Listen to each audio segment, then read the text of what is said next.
Nosso grande problema é a incredulidade. Meu nome é Fábio Ito e este é o Caminhos do Evangelho.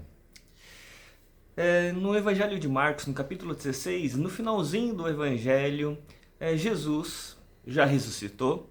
Ele começa a aparecer para as pessoas. A primeira pessoa que ele aparece é para Maria Madalena, uma mulher que Jesus havia expulsado 7 demônios, mas havia se tornado uma seguidora de Jesus.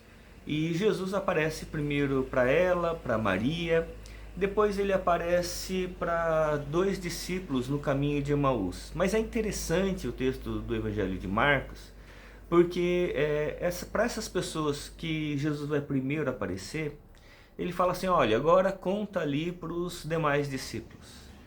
E quando Maria Madalena fala com os discípulos, nenhum discípulo acredita que Jesus havia ressuscitado.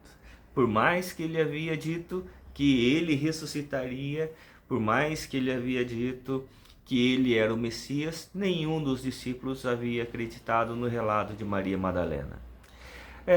Também eles não acreditam no relato dos 2 discípulos no caminho de Emaús. Até que o próprio Jesus aparece para os 12 discípulos. E quando ele aparece para os demais discípulos, então Jesus repreende a incredulidade do coração dos discípulos. Ele repreende e falou assim: por que vocês não acreditaram? Eu não havia dito que eu ressuscitaria? Por que vocês não acreditaram no relato de Maria Madalena, no relato dos 2 discípulos do caminho de Emaús? Por que vocês não acreditaram? A incredulidade é de fato o grande problema nosso, porque muitas vezes a gente crê no Evangelho de Jesus, mas quando a gente passa uma situação difícil, a gente passa por um problema, às vezes a gente duvida que Deus está conosco, que Deus está em nós, que Deus é aquele que luta as nossas lutas e que batalha as nossas dores.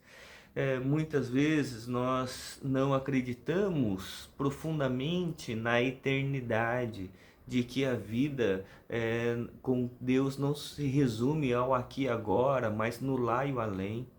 Então, muitas vezes nós não acreditamos verdadeiramente, quando a gente está numa situação complicada, que o Espírito do Senhor vai nos dirigir, conduzir os pensamentos e nos dar uma direção.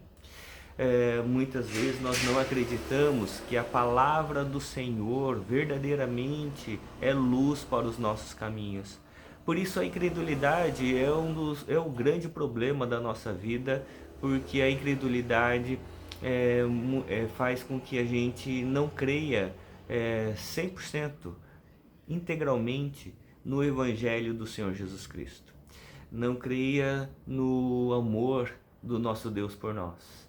Por isso, que possamos crer com todo o coração, possamos crer que o nosso Senhor Jesus Cristo ressuscitou, e essa é a razão da nossa herança. Que o Senhor assim os abençoe, os conduza, os manifeste vida e fé ao seu coração, na sua família, ministre paz para o seu dia, tá bom? Que Deus assim os abençoe, em nome de Jesus. Amém.